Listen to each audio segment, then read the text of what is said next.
Incredible game. I think that the fact that our defense only gave up 3 points in the second half was critical. Reminded me of the Eagles game when same thing, we were down and they just didn't give up any points in the second half. And I had to remind myself of that as we were playing, knowing that if our defense can do that, they allow you to hang around and keep getting back in it. I think the fact the fans stayed to the end and provided so much energy is a big deal. There was one time where they were doing the Skulls chant, and I was surprised that they were still in it the way they were, and so grateful that they were there with us all the way through it to the end. Great to obviously show that there was no quit and to keep playing hard and finding a way. And it's just so important that this is one step in a much larger goal, and it's an important step. It's a step that you talk about when you go to training camp and the season begins, but there's obviously more to go. KJ, I thought, was phenomenal today. He's a guy that he could do that every week, but you've got Justin, you've got Adam, you've got TJ, you got Dalvin, you got Alex Madison, and so it's been hard to get him the football as much as he deserves it and has shown the ability to deserve it. So he's a guy that all season long I've kind of felt, we need to get him more targets, get him more opportunities because he's the real deal. It's just been hard to get him as involved as he was today, and he showed it today what he's capable of. I have total confidence in him to be an elite receiver in this league. So great to win, great to come back. I had no idea it was the largest in NFL history. Something like that doesn't happen to average people. So I'm proud of the way the group did that, and just got to keep building from here, and there will be an enormous amount of things to correct. So take any questions you have. What's the story with the jacket, and what would you have worn had to come back and not?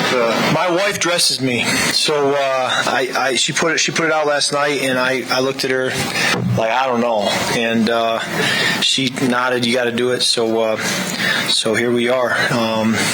So it's fun jacket. Emotion like these guys have been crying in there. I don't know what you went through when you went in there, but you got the sense that guys had this moment where they were reflecting on the season and their whole careers and the fact that they got to this point. How did it strike you when you got in there after? Yeah, what I've learned is you need to enjoy it because you work so hard. I mean, think about 2 days training camp, OTAs, meetings, the hours you put in on Wednesday, Thursday as you prepare.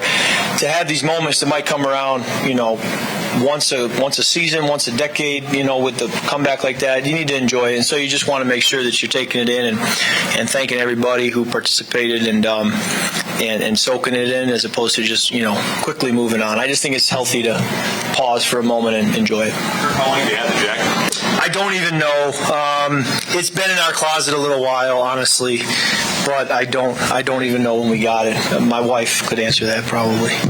Was there any moment in the second half where maybe you started to feel real, like this is going to happen? That's a great question, because I was asking myself that. Like, at what point does it become a normal NFL football game? And I'm off the top of my head here. When we cut it to, was it 15?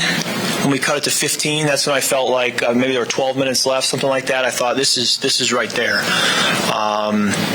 And then again, it keeps going back to the defense, getting us the ball back, holding them. We gave them short fields, so we made it hard for our defense to hold up the way they did, and they still did. And then when you think about, solely returning a couple fumbles for touchdowns that didn't happen, I mean, it's another thing you kind of overcome to get to where we did.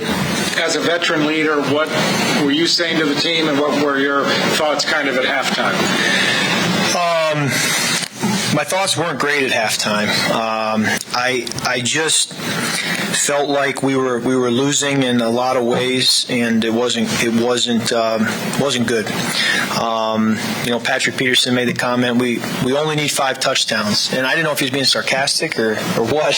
When I looked at him, he was serious. I think his point was, we're not going to let them score anymore, so if you can get 5 touchdowns, that will be good enough.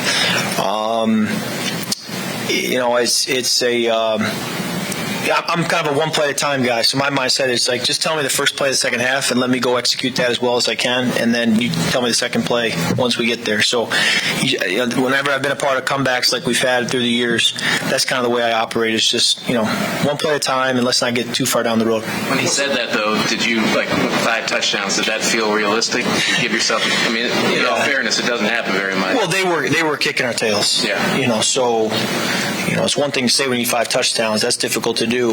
It's even more difficult when you have been struggling the way you've been struggling. This is just remind again today, this is a crazy league, and you just got to play it one play at a time. Talk about enjoying it. In one game, you win your first division title. You put up, I believe, a career-high yardage total, and you had the greatest comeback in NFL history. What is this like? It was a great day to come back and win the way we did, and you're going to enjoy it. You're going to build on it. I think it's fun to look down and see that Dalvin had 190 yards from scrimmage. Justin had 12 catches for 120. KJ, Adam caught a touchdown, made the biggest play at the end there to get us in field goal range. So, it's great to get so many guys involved and have so many people contribute. And,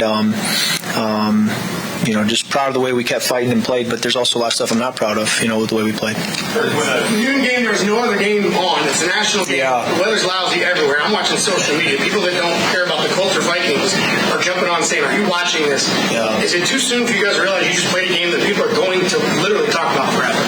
Yeah, the Buffalo game, maybe as well. We may have topped the Buffalo game with this one. Who knows? So, I'm a fan of football. I'm walking off the field. When someone said it was the largest comeback, I thought of Frank Reich and Bills and the Titans and Warren Moon in that game in Buffalo, and I thought it couldn't have been bigger than that comeback. And somebody told me it was. I don't know the numbers, but I was like, really, it was bigger than that one? Because that one, still to this day, I always wonder how did that happen. But obviously, it's a results-based business, so when the result goes the way you want, it's thrilling. When you fall back in overtime there, when you force the punt, what's your thought process in terms of how aggressive do I want to be knowing that a tie clinches the division? Yeah, I didn't know all this. In 10 seconds before we get the ball back, Chris O'Hara, our QB coach, goes, we're going to run it to start. A tie wins the division. And I looked at him like, I would have been nice to know that, at least 10 minutes ago, maybe 3 days ago, So I'm jogging on the field like a tie wins the division. Well, you got options here. He called the run, and then the second call didn't come in very quick. So I'm kind of sitting there like, maybe he's going for the tie. And then he called the drop back, I think, and I thought, no, he's going to go for it, and then we went from there. So. It was just crazy to have a chance for a tie to win the division. We still were able to get down there and win the game, which is what we wanted. You never answered what you would have worn if you guys hadn't completed the comeback. I'm self-aware enough, Jim, to not wear this. So pride myself on self-awareness, I think, and that would not have been the right play. That Houston-Buffalo game you referenced, I think, was 92, so you were 4 or 5. Yeah, but I watch NFL Network, so... I'm curious, how, that's such a momentous moment in NFL history, and I'm curious how, a locker room of people who aren't old enough to have experienced it live, even are aware of those type, I don't know how many guys are aware of that, but, I'm a fan of football, and I watch when games come on, like the other day, the 2013 NFC Championship game was on between Seahawks and Niners. I'm watching that as a student of the game, because that's a game and a stage I want to play in, and I want to watch that. So whenever those games come on, I always try to take something from them and make myself a better player. Is it important to you to kind of at times take a second and enjoy? How hard is that for you?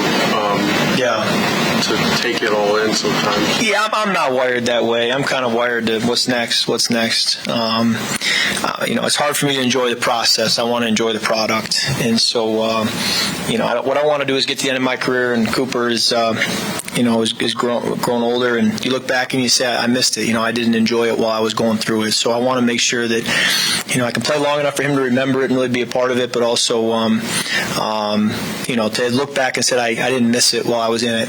And now that it's over, I can say I enjoyed it and got everything out of it I could. So moments like this you want to enjoy. On the interception On the touchdown to Dalvin, how critical are these one-play drives when you're Buffalo? Same way too. He's a great play play call, first of all, incredibly well blocked to get a screen like that off.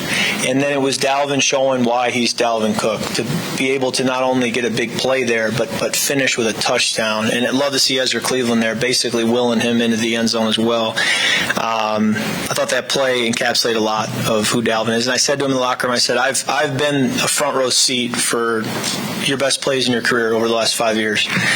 That might have been my favorite. So it wasn't a run, it was a catch. But he had a couple other big catches today, and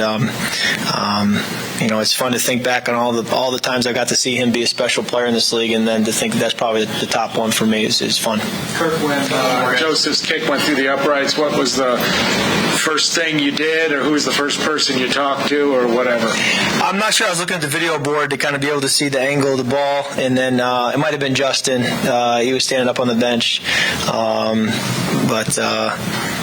Yeah, it's just a memory I'll have for a long time.